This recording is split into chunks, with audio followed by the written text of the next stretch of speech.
Cara, great to see you. Welcome to Popternative. Thanks so much. Nice to see you too. You know, it's interesting because we're talking about the Marlow Murder Club. We're talking about season two coming out at the end of the month. And I feel like, it's interesting because season twos are so interesting and there's a lot going on because, season one, clean slate for everyone. Season two, it's like, how are we going to make it bigger? How going to make it better? Like, what's going through your mind with a season two of a TV show? I always find that interesting. Well, it's a real privilege to get a season two Yeah. because the characters are established and the Mhm. relationships between them are established now. So it gives the writers an opportunity to go into greater depth and to Yep. explore things further. And now that the writers know you in person, they have your voice in their heads when they're creating too. So it's always really interesting to see what they've come up with. And lovely to return with actors that we know, with people that we've already worked with. That's a real treat in this case. I love the women in this show. When you start to get those scripts for season two, does that two-head, because I always feel like TV is like a two-headed monster when like new seasons come out because one, and you brought up both of those things, like the character developments and like the storylines, like what's gonna happen. But then again, like it's a season two. Is it everything gonna be heightened, right? Is the drama gonna be Mm, heightened? Is it gonna be mm, bigger, right? Those are two different things. So like what's that yeah. like when you get those scripts? Are you thinking about those things? Are you thinking about character arcs and like the bigger, better? Like I'm Yeah. curious about that. Yeah, both things. Yeah, I think it's important to consider both because the format of this slightly changed in season two. Yeah. So we now have six kind of episodes or six sort of sections to the story, Mhm. and one crime covers two of those episodes. So we've got three different mysteries to solve this time. Yeah. Um, and it with all of our characters getting to know the three main characters better and how their positions in society help them to solve these crimes, we have more scope to do that. So that's been really interesting to explore. It's interesting too because I find the content that the Marlowe Murder Club is this like crime who done it and this cozy kind of component of it. It's like this content's been around for a long time, but I feel like the popularity of things Mm. in crime and investigation and everything has just been bigger and bigger popularity wise. Do you think about that? It's interesting because this Mm. content's been around forever, but it's like Mm. everything's heightened now popularity wise. Yeah, I think it's something absolutely intrinsic to the sort of human psyche, really. Mhm. There is something about murders, and I guess it's everyone's biggest fear, right? So to think that these murders could happen in small towns that we live in, and that it could be someone that we know, is something that's always going to be intriguing for people, I think. And what is particular about this genre is the fun of working out who did it, I think. Yeah. In each of these stories, what was so great about reading the scripts is that I didn't guess it correctly any time when I read it for the first time. I got it wrong each time, which is very much testament to our writer who keeps you guessing.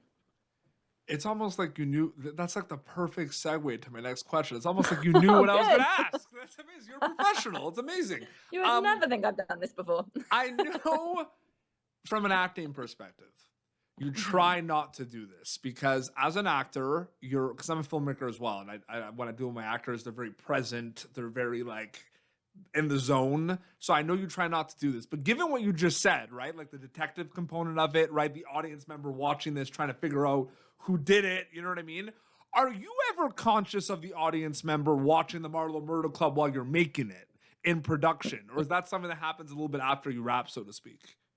No, I don't think so. I think the two times that I'm most conscious of the audience in the making of it is when I first read the script, because I am the audience then, and perhaps when we do ADR, which is when you're in the studio Yeah. afterwards and it's been edited and you're seeing a shape of the show and you're providing some extra audio. Yeah. You then are looking at it from a more objective perspective because it's been a while since you filmed it then. But in the filming of it, no, we're very much just in the story and in the characters' heads. Maybe there's some times at lunchtime or like on an off day where you're like, oh, people are gonna really love this scene. Like maybe that happens. Yeah, yeah, for sure. Yeah, and I think, we all have our own favorite scenes as well and things Mhm. that we think, oh, wow, this is yeah, this one's really going to surprise them, or let's hope this one goes down well.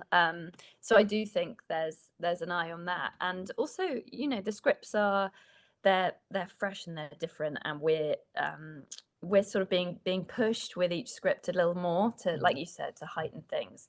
So it's fun to explore that. Yeah.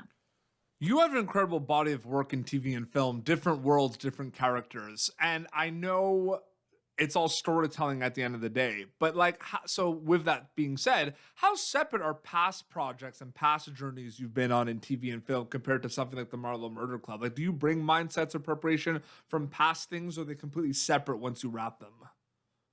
Well, I think things stay in you, in your kind of memory bank, so you can draw on things. But this is quite a unique project in the regard that it's come back, and there's the same core team of us. So in a way, the thing that's most useful is thinking back to the first season and stuff that we started to build there, and then building on it. And it's been really useful to have the same team of writers, because we can all work together at which parts of the character can be explored and how that can be useful for solving the crimes. So it's great to have a returning show for that very reason. Yeah. It's so interesting to think about too, because you look at a lot of these characters and there's obviously going to be some growth and development with them and like finding out about them for a season two. Do you still feel like, even if it's like, 4 or 5 seasons of a show or like a full season of development, do you feel like you're always learning about your characters? Like there's always more to learn? Like, are you ever going to be in a situation where you're like, I understand this character, we're good? Like, I feel like you're always going to learn something new, right? I think you're right, and I think being surprised by your character is the best thing. And Yeah. thinking, "Wow, I didn't know she was as brave as that," or "I didn't know she was capable of that." And the writers on this are really good at that, at keeping the characters exciting and fresh for us to play. Absolutely. There's been a lot of stuff in like the true crime podcast space, and there's a lot of Mm. kind of listening and figuring things out. And then these shows come on, like the Marlow Murder Club, where it's like visual, right? And like you're thinking about it. Do you think about those true crime podcasts and TV shows like this almost like a duo, like helping each other out and Mm. complimenting each other? Because I think that's very Mm. interesting too.